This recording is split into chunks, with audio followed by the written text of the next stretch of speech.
Dear student, আশা করি তোমরা সবাই ভালো আছো। অন্বেষণ ম্যাথ আড্ডা ইউটিউব চ্যানেল থেকে সবাইকে আন্তরিকভাবে শুভেচ্ছা ও অভিনন্দন জানিয়ে শুরু করছি আজকের ক্লাস। আজকে আমাদের ক্লাস বিজ্ঞান নবম অধ্যায়ের লেকচার 2।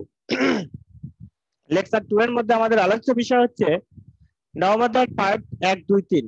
1, 2, 3 নিয়ে আমরা আলোচনা করব। এই 1, 2, 3 এর মধ্যে আমাদের যে বিষয়গুলো খুব দরকার সেটা হচ্ছে বৈদ্যুতিক চাপ, তড়িৎ প্রবাহ, তড়িৎ বিভব পার্থক্য, তড়িৎ প্রবাহের প্রকারভেদ, বিদ্যুৎ প্রবাহ, বিদ্যুৎ প্রবাহের একক, বৈদ্যুতিক চাপ বা বিভব পার্থক্যের একক, বৈদ্যুতিক চাপ বা বিভব পার্থক্যের একক।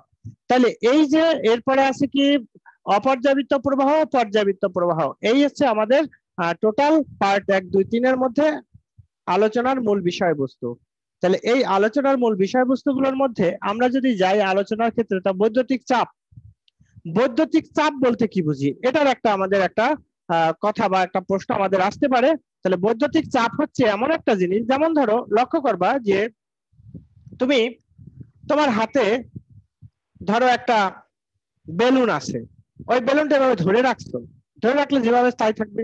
এখন বেলুনের উপর যখন এরকম চাপ দিবা, আস্তে করে কি বেলুনটা ছোট হয়ে যাবে বা বেলুনটা একসময় বাস্ট হয়ে যাবে। কি কারণে?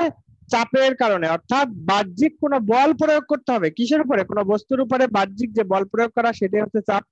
তাহলে এখন বিদ্যুতেরও একটা চাপ থাকতে হবে, তা না হলে বিদ্যুৎ এক স্থান থেকে আরেক স্থানে প্রবাহিত হবে না। তাহলে বিদ্যুৎ প্রবাহ বা বৈদ্যুতিক চাপ কি, সংজ্ঞাটা আমি লিখে দেই, তোমরা একটু লিখে নাও।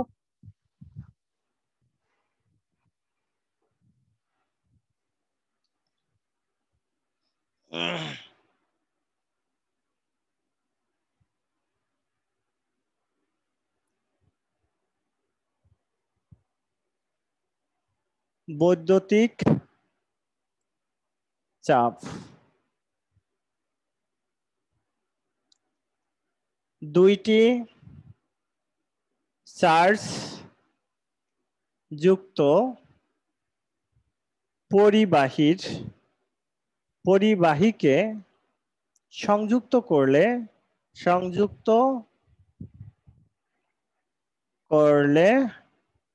সংযুক্ত করলে ওদের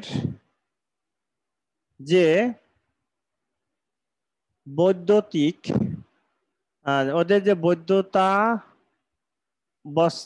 বৈদ্যুতাবস্থা ওদের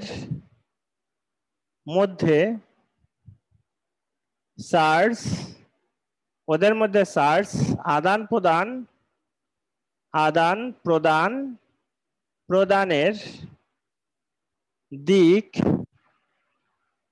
নির্ণয় করে তাকে ওদের কি বলা হয়? বৈদ্যুতিক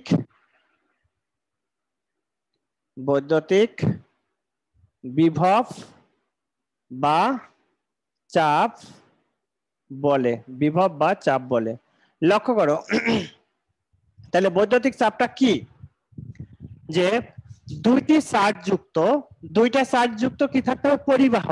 পরিবাহকে সংযুক্ত করলে, দুইটা চার্জ যুক্ত পরিবাহক সংযুক্ত করব। দুইটা চার্জ যুক্ত, যেমন ধরো এই একটা পরিবাহক আর এই দুইটা পরিবাহক, এই পরিবাহককে কি করব? সংযুক্ত করব। এরকম সংযুক্ত করলে এদের যে বৈদ্যুতা অবস্থা, এদের মধ্যে চার্জ, এই দুইটার মধ্যে যে চার্জ আদান প্রদানের দিক নির্ণয় করে, তাকে বলা হয় ওদের বৈদ্যুতিক চাপ। আদান প্রদানের দিক অর্থাৎ কোন দিক থেকে কোন দিকে যাবে, এই দিকটা যে নির্ণয় করবে, সেইটাকেই বলা হয় বিভব বা বৈদ্যুতিক চাপ। তো ডিয়ার স্টুডেন্ট, আশা করি তোমরা বৈদ্যুতিক চাপটা বুঝতে পারছো। এরপরে আমরা যাব বৈদ্যুতিক চাপের পরে তড়িৎ প্রবাহ মানেই হচ্ছে বিদ্যুৎ প্রবাহ। তাহলে তড়িৎ প্রবাহটা কিভাবে হবে বা কোন দিক থেকে কোন দিকে প্রবাহিত হবে, আমি লিখে দেই, দেখো।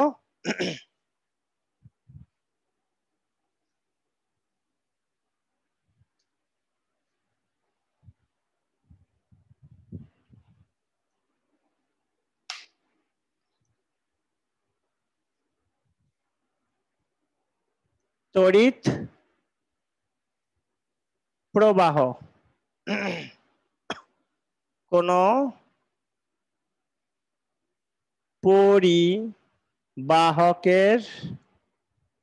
পরিবাহকের যে কোনো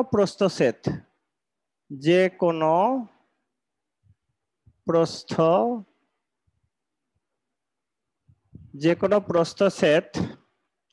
প্রস্থচ্ছেদের মধ্যে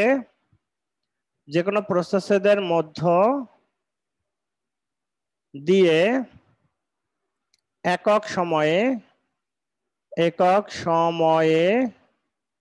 যে পরিমাণ কি হয়, যে পরিমাণ আধান প্রবাহিত হয়, আধান প্রবাহিত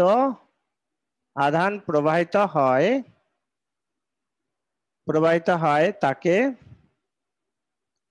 তড়িৎ প্রবাহ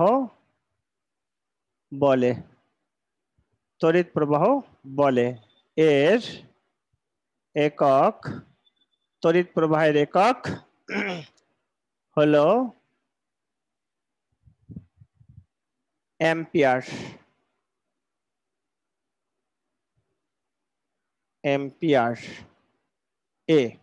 অ্যাম্পিয়ারকে এ দ্বারা প্রকাশ করা হয়।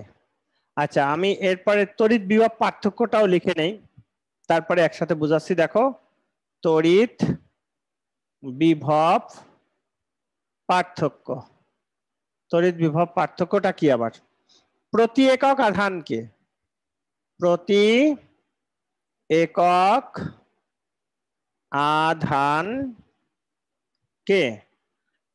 একক আধানকে তড়িৎ ক্ষেত্রের এক বিন্দু থেকে অন্য বিন্দুতে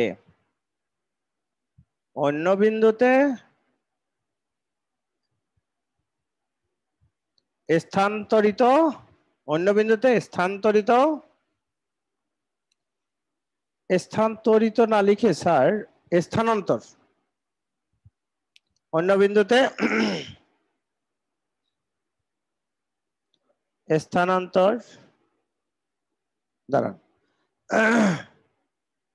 স্থানান্তর করতে সম্পন্ন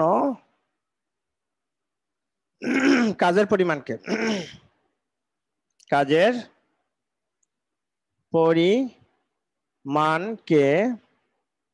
কি বলা হয়? ওই বিন্দুর বিভব পার্থক্য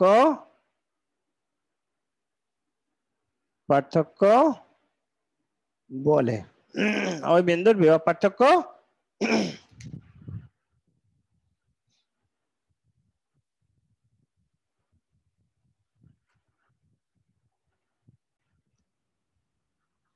দেখেন, এবার আমরা একটু বোঝার চেষ্টা করি।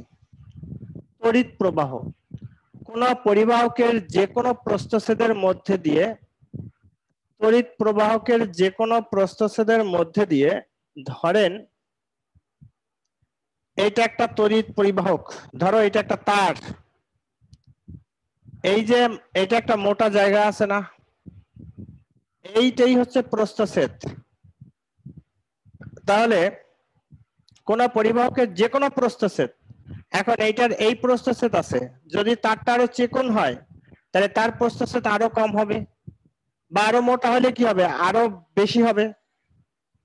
এই জন্য বলছে যে কোনো প্রস্থচ্ছেদের মধ্যে দিয়ে একক সময়ে, একক মানে কি এক সেকেন্ডে, একক সময়ে যে পরিমাণ আধান প্রবাহিত হয়, অর্থাৎ একক সময় অর্থাৎ এক সেকেন্ডে যে পরিমাণ আধান মানে কি বিদ্যুৎ প্রবাহিত হয় তাকে বলা হবে তড়িৎ প্রবাহ। এই তড়িৎ প্রবাহকে কি বলা হয়? অ্যাম্পিয়ার। এটাকে অ্যাম্পিয়ার এককে প্রকাশ করা হয়। তড়িৎ প্রবাহকে অ্যাম্পিয়ার এককে প্রকাশ করা হয়। ডিয়ার স্টুডেন্ট, আশা করি বুঝতে পারছো। তড়িৎ বিভব পার্থক্য। এখন এই যে দেখো, তড়িৎ প্রবাহ এক জায়গা থেকে আরেক জায়গা হওয়ার জন্য একটা ব্যবস্থা দরকার আছে। যেমন ধরেন, আপনি যদি এইভাবে ধরেন, এখানে একটা পানির পাত্র, এখানে একটা পানির পাত্র রাখছেন, এখন এই পানির পাত্রের এই পানির দুই জায়গায় পানির উচ্চতা সমান আছে, মানে এটার মধ্যে 1 লিটার পানি আছে, এটার মধ্যেও 1 লিটার পানি আছে। তাহলে এই যে সমান পানি, সেক্ষেত্রে আমি যদি এটাকে কোনো নল দ্বারা সংযুক্ত করি, তাহলে পানি কিন্তু এটা থেকেও এটা যাবে না, এটা থেকেও এটা আসবে না। কেন? দুইটারই পানির পরিমাণ সমান, মানে উচ্চতা সমান। পানির পরিমাণ বলতে এখানে উচ্চতাটা সমান আছে। সাপোজ যদি এরকম কিছু ঘটে যে এই পাত্রটার মধ্যে পানি আছে এইটুকু, এইটুকু আছে পানি, কিন্তু এই পাত্রের মধ্যে পানি আছে, সম্পূর্ণ পাত্রের মধ্যেই পানি আছে। এখন যখন আমরা এই নল দিয়ে সংযুক্ত করে নলটার মুখ খুলে দিব, তখন কি করবে? পানি কিন্তু এইটা থেকে এটা আসবে। কতক্ষণ পর্যন্ত আসবে? যখন দেখবে যে এই যে দুইটার পানির উচ্চতা, অর্থাৎ এই পানিটা এই পর্যন্ত উঠে গেছে, এই পানিটা এই পর্যন্ত নেমে গেছে, যখন উভয়ের উচ্চতা সমান হয়েছে, তখনই ঠিক পানির এই আসা যাওয়া বন্ধ হয়ে যাবে। এ কারণে কি করতে হবে? যদি তড়িৎ প্রবাহ পরিচালনা ঠিক রাখতে হয়, অবশ্যই এই দুইটার মধ্যে বিভব পার্থক্য রাখতে হবে। হয় একটার মধ্যে 10 রাখবা আর একটার মধ্যে 20 রাখবা, এরকম কম বেশি না থাকলে কখনোই তড়িৎ প্রবাহ হবে না। এ কারণে আমাদের জানতে হবে যে এই যে বিভব পার্থক্য, অর্থাৎ প্রতি একক আধানকে তড়িৎ ক্ষেত্রের এক বিন্দু থেকে অন্য বিন্দুতে স্থানান্তরিত করতে যে পরিমাণ কাজ করতে হয় তাকে ওই বিন্দুর বিভব পার্থক্য বলে। যে কাজগুলো করা দরকার হবে সেই কাজগুলোকেই হচ্ছে ওই বিন্দুর বিভব পার্থক্য। ডিয়ার স্টুডেন্ট, আশা করি তোমরা বুঝতে পারছো। যদি বুঝতে না পারো তাহলে প্রশ্ন করতে পারো, আর যারা আমাদের ইউটিউব চ্যানেলে ক্লাস করবা তারা কমেন্ট করো, চেষ্টা করবো উত্তর দেওয়ার। সরি বাবা, আমার একটু ঠান্ডা লেগে গেছে। এরপরে তাহলে অভি, কোনো প্রশ্ন আছে বাবা?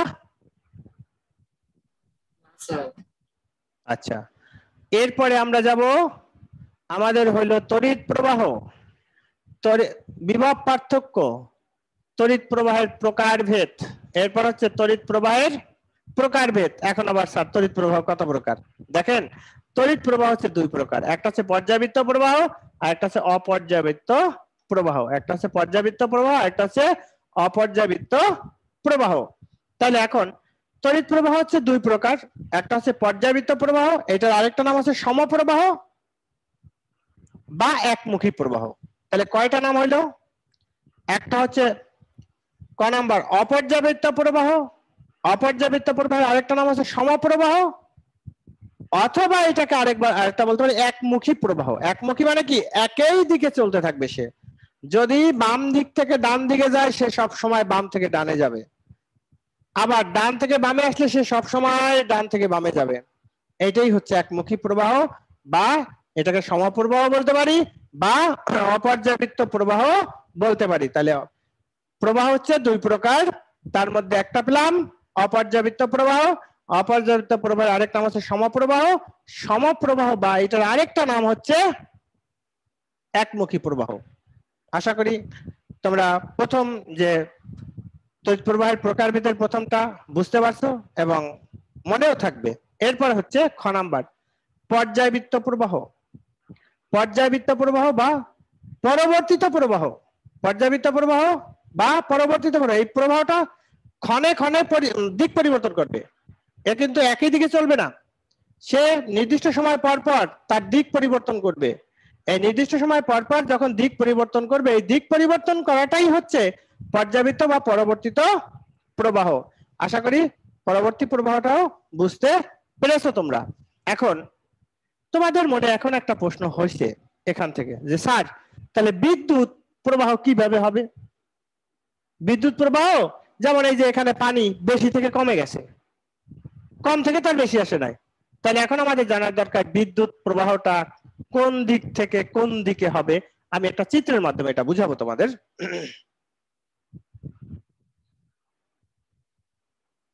তাহলে তড়িৎ প্রবাহের প্রকারভেদ পাইছি, এখন আমরা পড়বো হচ্ছে বিদ্যুৎ প্রবাহ।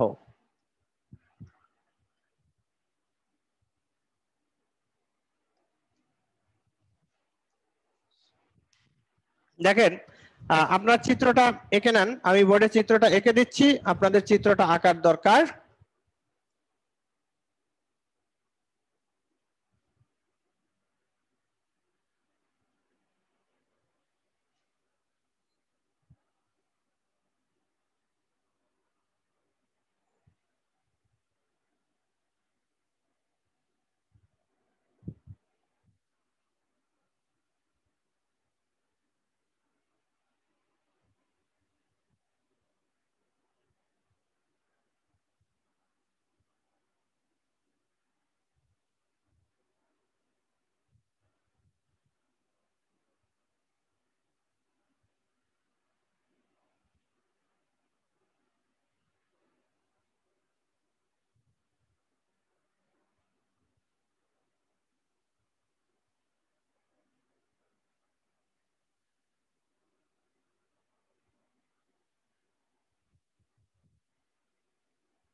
দেখো চিত্র দেখে কিন্তু তোমরা বুঝতে পারতেছো বিদ্যুৎ প্রবাহ আর ইলেকট্রন প্রবাহ কিন্তু এক জিনিস না।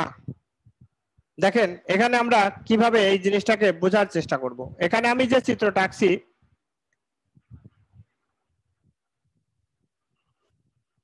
দেখো এই একটা বিভব আর এই একটা বিভব, এটা হচ্ছে উচ্চ বিভব আর এটা হচ্ছে নিম্ন বিভব।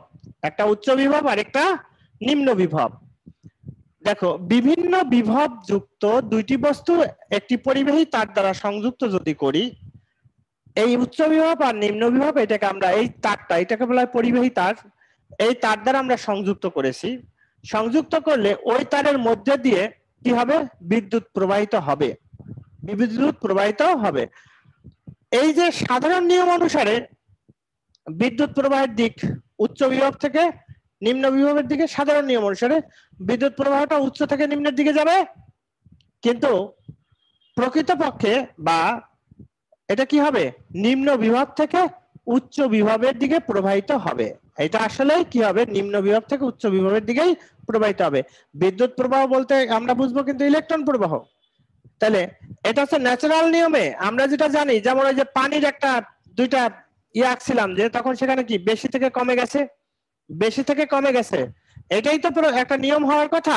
কিন্তু পরিচালিত নিয়ম অনুযায়ী বিদ্যুৎ প্রবাহটা কি হবে, বিদ্যুৎ প্রবাহের দিক উচ্চ বিভব থেকে নিম্ন বিভবের দিক কে ধরে নেওয়া হয়, কিন্তু প্রকৃত নিম্ন বিভব থেকে এটা উচ্চ বিভবের দিকে প্রবাহিত হবে। অর্থাৎ যেহেতু বিদ্যুৎ প্রবাহ মানে ইলেকট্রন প্রবাহ, দেখো নিম্ন বিভব উচ্চ বিভব, এই তীর চিহ্ন দিয়ে কি বুঝাইছি, নিম্ন থেকে উচ্চে গেছে, আর বিদ্যুৎ থেকে বুঝাইছি উচ্চ থেকে নিম্নে গেছে। এই চিত্রটা তোমরা আঁকো খাতায়, এবং এইটুকুর ব্যাখ্যাটুকুই তোমরা জানো, যে এখানে এভাবে লিখবা যে প্রকৃতপক্ষে উচ্চ বিভব থেকে নিম্ন বিভবের দিকে বিদ্যুৎ প্রবাহিত মানে হয় ধরে নেওয়া যায়, ধরে নেওয়া হয়, কিন্তু প্রকৃতপক্ষে নিম্ন বিভব থেকে এটা কি হবে, উচ্চ বিভবের দিকে ইলেকট্রন প্রবাহিত হয়। বস্তুর বিভব পার্থক্য, দেখো বিভব পার্থক্য যত বেশি হবে বিদ্যুৎ প্রবাহ তত বেশি হবে। এখন এখান থেকে আরেকটা জিনিস আছে, যে এইটার ভিতরে বিভব পার্থক্য যত বেশি হবে বিদ্যুৎ প্রবাহটাও তত বেশি হবে। বিভব পার্থক্য কম হলে কি হবে, বিদ্যুৎ প্রবাহটা কিন্তু কমে যাবে। যত বিভব পার্থক্য কমবে বিদ্যুৎ প্রবাহটাও কমবে। বিভব পার্থক্য যখন শূন্যতে চলে আসবে তখন বিদ্যুৎ প্রবাহ চলবেই না, তখন বিদ্যুৎ প্রবাহ কি হবে না, চলবে না। অর্থাৎ এই বিদ্যুৎ প্রবাহ চালু রাখতে হলে কি করতে হবে, কোনো না কোনো প্রক্রিয়ায় তোমাকে অবশ্যই এই দুইটার মধ্যে বিভব পার্থক্যের বজায় রাখতে হবে, তখনই তুমি বিদ্যুৎ প্রবাহটা করতে পারবা, এটা পরিচালনা করতে পারবা।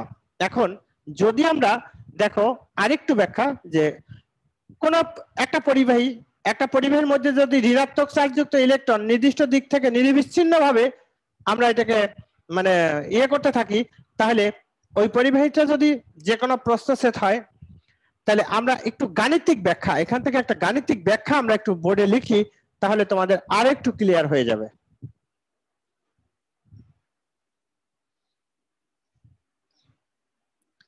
ধরো আমরা যদি এরকম কোন একটা কিছু ধরে নেই, যে যদি কোনো পরিবাহীর কোন প্রস্থচ্ছেদ, পরিবাহীর মধ্যে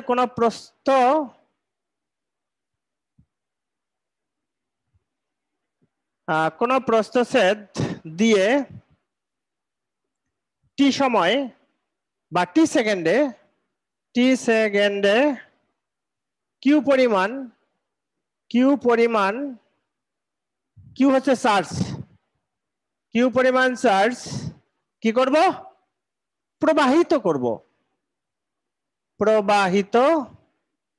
কি পরিমাণ চার্জ প্রবাহিত হয়, তবে বিদ্যুৎ প্রবাহ আই, বিদ্যুৎ প্রবাহ হবে কি আই, বিদ্যুৎ প্রবাহটাকে আই এর পরিমাণ হবে, আই এর পরিমাণ হবে কি আই সমান সমান কিউ বাই টি।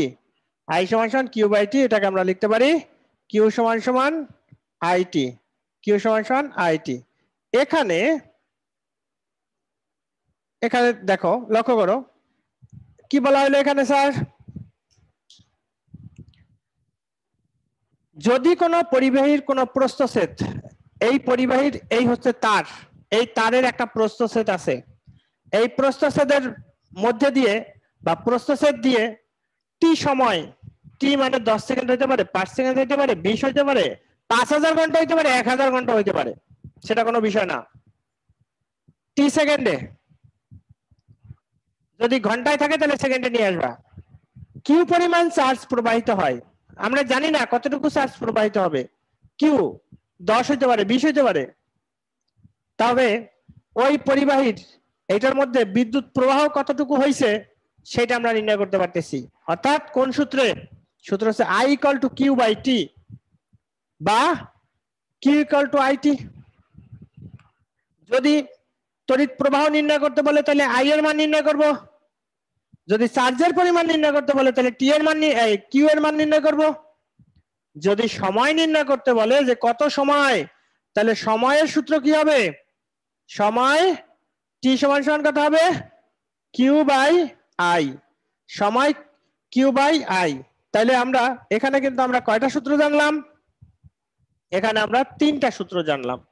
একটা হচ্ছে তড়িৎ প্রবাহ নির্ণয়ের সূত্র I equal to Q by T, আরেকটা হচ্ছে চার্জ নির্ণয়ের সূত্র কিউ ইকুয়াল টু আইটি, আরেকটা হচ্ছে সময় নির্ণয়ের সূত্র কিউ বাই আই, সময় টি ইকুয়াল টু কত, কিউ বাই আই।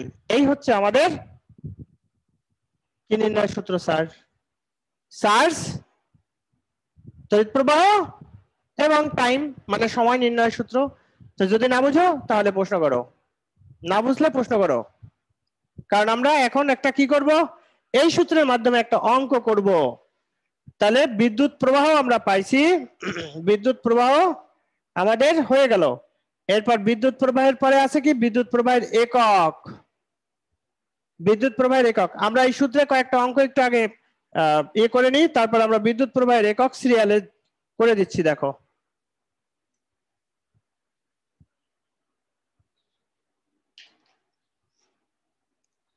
অঙ্কটা আমি লিখি, ম্যাথ। কোন পরিবাহকের মধ্যে, কোন পরিবাহকের মধ্য মধ্য মধ্য হবে, মধ্য দিয়ে, মধ্যে দিয়ে যদি 20 সেকেন্ড এ 80 সি কুলম আধান প্রবাহিত প্রবাহিত হয়, তবে তবে কি ওই পরিবাহীর, ওই পরিবাহকের, ওই পরিবাহকের মধ্যে তড়িৎ প্রবাহের মান কত, মান কত। আচ্ছা,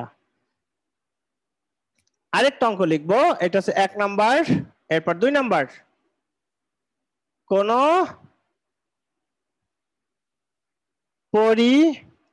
পরিবাহকের মধ্যে দিয়ে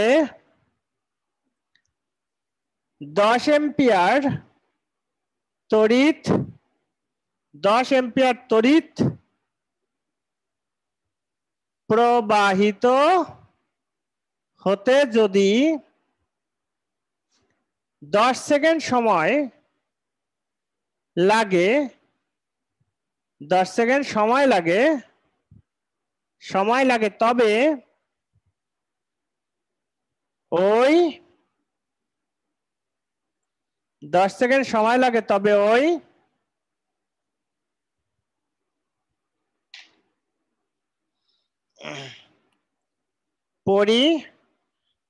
পরিবাহকের মধ্যে দিয়ে কি পরিমাণ কি পরিমাণ আধান আধান প্রবাহিত হয়েছে। আচ্ছা, তারপরে 3 নাম্বার আরেকটা অঙ্ক লিখি, কারণ 3টা সূত্র তো, 3টা সূত্রে 3টা অঙ্ক লিখে দেই তাহলে ভালো হবে না। 60 ওয়াট একটি বাল্বকে 120 ভোল্ট 120 ভোল্ট বিদ্যুৎ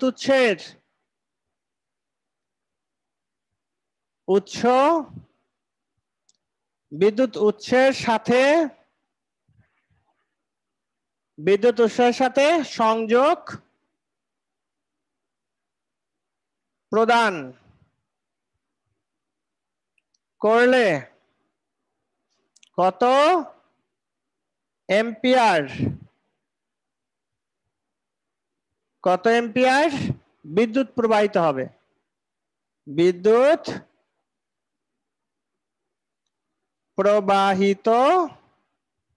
হবে?